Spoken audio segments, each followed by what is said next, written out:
Miguel, lo contábamos un poco esta semana, se difundió una encuesta de el Observatorio de Opinión Pública de la Universidad Nacional de Villa María, en conjunto con una consultora que la leemos y por ahí, sobre todo en en las campañas electorales aparece fuertemente, que es la de Subán Córdoba, Ujú.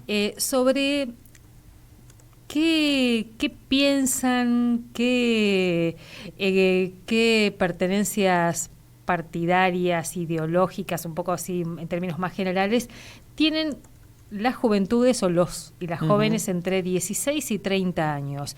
Es un informe que consultó a 500 de... Esa es la muestra. Esa es la muestra, exactamente. Y ¿Dice algo más sobre cómo está compuesta esa muestra de 500 sectores sociales, algo más? ahora Género. mira, te dice 16 a 30 años, segmentos de ponderación, y ahí va tirando algunas cosas. Está discriminado por género, por edad, por zona. Eh, es un cuestionario estructurado, es un poco contando de la metodología de la recolección de información, y se realizó entre el 29 de agosto y el 5 de septiembre Ujú. de este año. Así que bueno, algunas cosas fuimos mostrando el otro Sí. día, contando que ahí se planteaba que hay un interés de los y las jóvenes por la política, hay un descreimiento muy fuerte por los partidos Pero políticos. fíjate qué paradoja, porque una de las preguntas, yo recuerdo, vos me la leías Sí, la otra vez, es cómo se valoraba la democracia. Había como una alta valoración de la democracia y después ninguna valoración de los partidos políticos. Hay una confusión grande ahí también. sí, yo creo que acá hay como un trabajo bien hecho Bien también, hecho, ¿no? exactamente. Está en línea, Miguel, para conversar con nosotros sobre este tema, Victoria Weirich, que integra las juventudes de la CTA a nivel nacional, militante de la CTA también acá en la provincia de Misiones, pero que viene participando de varios espacios de discusión de juventudes. De Ujú. hecho, hace poco estuvimos intentando y no pudimos conversar con ella. Estuvo en el encuentro que recordó los 20 años del No al ALCA en Mar del Plata, participando también de ese espacio de juventudes. Vicky, muy buenas tardes, ¿cómo estás? Miguel Riquelme, Alicia Rivas, te saludamos. Hola, ¿qué tal, Alicia y Miguel? ¿Cómo están? Bien, bien, ahí vamos a ver si podemos... Sí, si bajas el volumen del... Ahí. Ahí se va a estabilizar. Eh, ¿Nos escuchás bien, Vicky? Yo escucho perfecto. Ahí Bien, está. bien, ahí está, bien. Bueno, te compartía un poco este trabajo también, y es un poco un disparador para ver cómo ustedes vienen discutiendo también estos temas, sobre todo en este año que estuvo atravesado por lo electoral y por una mirada ahí muy puesta en cómo se comportaban las juventudes. ¿Cómo lo miras vos y qué cuestiones te llaman la atención también de esta encuesta? Bien, creo que de llamarme la atención mucho no me sorprende, si se Ujú. quiere, los datos que arroja esta información, porque venimos sintiendo y discutiendo y charlando y viendo este descreimiento que tienen las juventudes con los sistemas de representación, Ujú. sobre todo. Eh, entonces era como que no me sorprendía, no nos deja igual de alarmar y de llamarnos a reflexionar y a buscar las herramientas para acercarnos a los jóvenes, que para mí es muy interesante este dato de que creen en la democracia, pero lo que está faltando son esas representaciones, ¿no? Ujú. Que habla de un cambio importante en nuestro sistema de ordenamiento social, y que bueno, me parece que hay que prestar atención y que ojalá seamos las organizaciones que pregonamos por los derechos la que lo hagamos, y que no sea la derecha la que siga coaptando todos estos sectores, ¿no? Ujú. Un dato también interesante, el nivel de aceptación o el posicionamiento que tienen las universidades. El 65% de los encuestados y las encuestadas ve con buenos ojos, si se quiere, o cree todavía en la universidad o en las universidades. Sí, creo que sea algo que tenemos en nuestro país, por suerte, es ese fuerte aval a las universidades públicas que se han posicionado como un pilar fundamental de nuestra sociedad, de nuestra formación, que han podido abarcar cada vez más sectores de sociedad y que bueno, que se lograron afianzar muy fuertemente. Me parece que entonces también ahí eso vuelca una tarea a la universidad, porque así como vemos toda esa parte, también vemos que en estos contextos a los jóvenes les está costando también llegar a la universidad nuevamente, que otra vez los sectores más empobrecidos y desfavorecidos de la sociedad les está costando llegar a la universidad. Entonces, bueno, creo que ahí hay una tarea también para la universidad pública de escuchar este respaldo que tienen las juventudes, salir a buscarlos, a contenerlos y también reafirmar ciertos valores sociales que sería interesante que podamos reforzarlos, ¿no? Claro, porque ahí aparece un problema, Victoria, clave. Uno mira las estadísticas del sistema universitario y hay muchos problemas a resolver, porque si uno dice, bueno, hay un desgranamiento muy fuerte en los primeros 6 meses del primer año, luego hay que hacerse preguntas del por qué. Bueno, los chicos tienen para comer cuando vienen a las ciudades de otros lugares. Después, eso que les estamos ofertando, ¿es lo que ellos estaban buscando o le estamos cerrando también ahí? Para no simplificar las cosas, digo. Sí, creo que esos son los debates que tenemos que darnos al momento de pensar las respuestas y las herramientas que necesitan las juventudes, porque evidentemente hoy, si vamos al ejemplo de la universidad, hoy es muy complejo para las y los estudiantes o las y los jóvenes llegar a la universidad, poder sostener un alquiler, o sea, para los padres, ¿no? Sostener un alquiler, los apuntes, bueno, todos los costos que sabemos que tienen, más allá de ser la universidad pública y gratuita. La cantidad de años que hay que estar ahí adentro hasta después salir, y tenemos un montón de graduados y graduadas que no conseguimos trabajo inmediatamente o muy pocas veces de lo que nos recibimos. Entonces, evidentemente hay fallas en nuestras instituciones y es ahí donde yo voy de que si nosotras, quienes por ahí creemos en el Estado, en una sociedad de garantía de derechos y demás, no buscamos esas modificaciones, las termina cooptando este sector de la sociedad más conservador, más de derecha, de las élites, ¿no? Y son los que terminan generando esas reformas. Podemos hablar de la reforma educativa, de la reforma laboral ahora que está en auge, y si nosotros nos proponemos, la terminan proponiendo ellos y es ahí donde perdemos la posibilidad de representar a nuestras juventudes. Me parece que estamos llegando tarde a muchas necesidades que está teniendo nuestra población y ahí nos están cooptando esas herramientas. Victoria, justo hay una pregunta que hacen y que es muy representativo esto. ¿Cuál crees que es el espacio político que más piensan los jóvenes? Se pregunta esta encuesta. Y en primer lugar está nadie, 34,6%, y en segundo lugar La Libertad Avanza, un 32,1%. Es decir... Disculpame, lo que me parece que es cierto objetivamente, en el sentido de que pensar en los jóvenes. Ahora, qué piensan y qué hacen, lo podemos discutir, ¿no? Pero que hay un accionar dirigido con las herramientas adecuadas a ese sector de edad, es así. Sí, es que hay una brecha generacional o cambios entre una generación y la otra muy abruptos en nuestra sociedad. Yo pertenezco a una sindical, a una central de trabajadores y trabajadoras, un sindicato donde si miramos el sector laboral, los cambios han sido muy abruptos de una generación anterior a la actual. Y yo creo que a esa generación anterior, a las dirigencias, tanto de los sindicatos como de los partidos políticos y demás, les cuesta ver que ha existido esta transformación tan grande, o les cuesta acercarse o nos cuesta interpretar o encontrar las herramientas, y ellos le hicieron muy bien a eso, leyeron de que había una falta o había una ausencia en ciertos lugares, unas necesidades muy grandes. Después también me parece que hay que discutir el rol de los medios y de cuánto de eso es real y cuánto es impuesto por algunos medios, pero de que nosotros o nosotras, hablo en primera persona refiriéndome a este campo que busca abarcar a la población, no pudimos escuchar, no supimos dar herramientas, y pasando, o sea, hoy los partidos políticos siguen sin representar esos sectores, siguen con las mismas formas, con los mismos debates, con las mismas discusiones, con los mismos discursos, y hablando entre ellos, además, ¿no? Grande.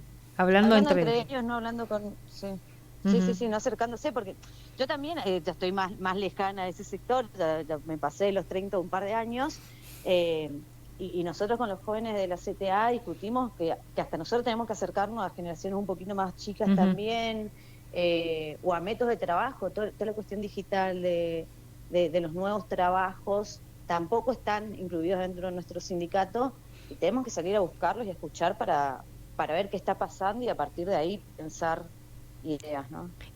Pensaba también, Victoria, cada vez que hablamos de las juventudes, la pregunta que surge es, bueno, ¿qué agenda tienen las juventudes y que hayan podido ir como consensuando, visibilizando, y que sean genuinas de ustedes, digamos, no estas que las generaciones un poco más grandes todavía tenemos en la cabeza como ese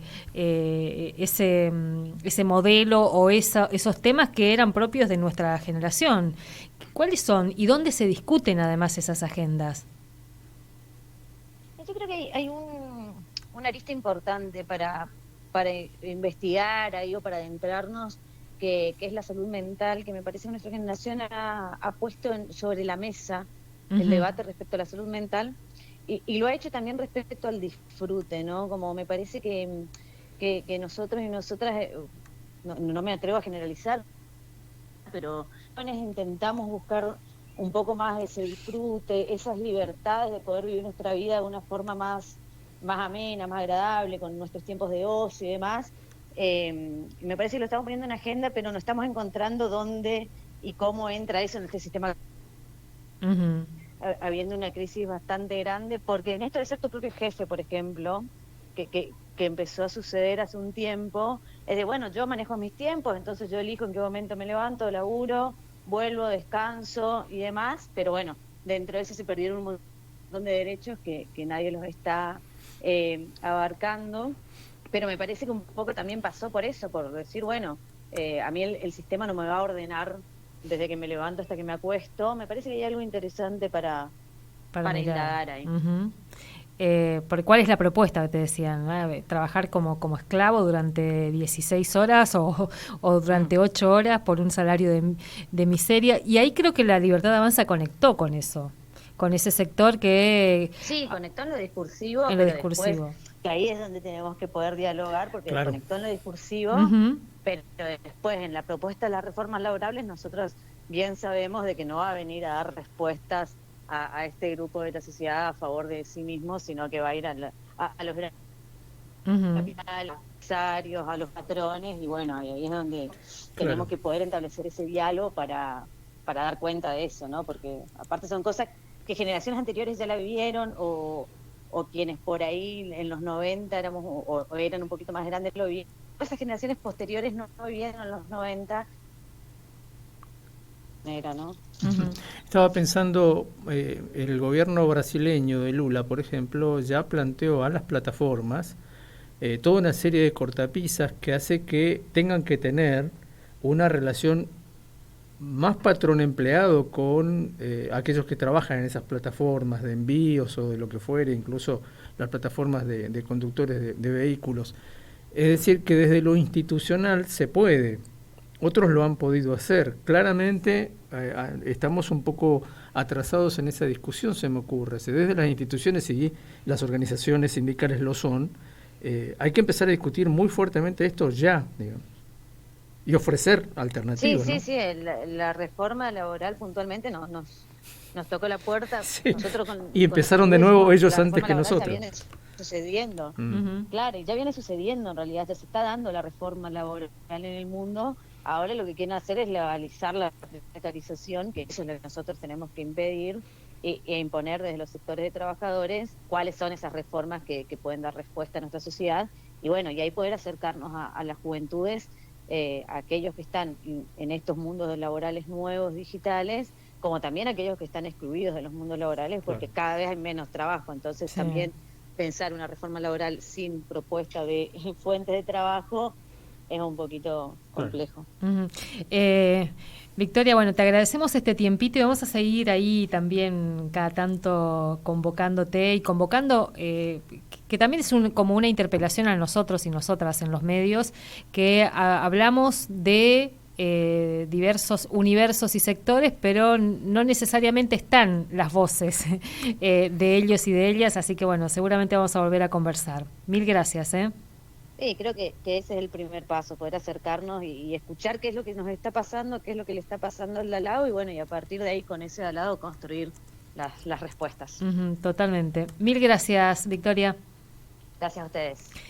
Victoria Weyrich integra el espacio de juventudes de la CTA a nivel nacional y bueno, milita acá también en la CTA Misiones, y esta discusión es muy interesante el trabajo porque tiene como varias aristas que va relevando, y me quedo con esto que decía Victoria también, esto de que es un poco a donde le habla, y ella lo marca desde lo discursivo claramente, la libertad avanza, o estos sectores de derecha o extrema derecha, que es, bueno, son jóvenes que están discutiendo también porque vieron las formas de vincularnos con el mundo del trabajo de las generaciones anteriores. Sí. Y están discutiendo eso, están discutiendo si es una vida para el trabajo o un trabajo para vivir y vivir dignamente, y si lo que hemos tenido hasta ahora,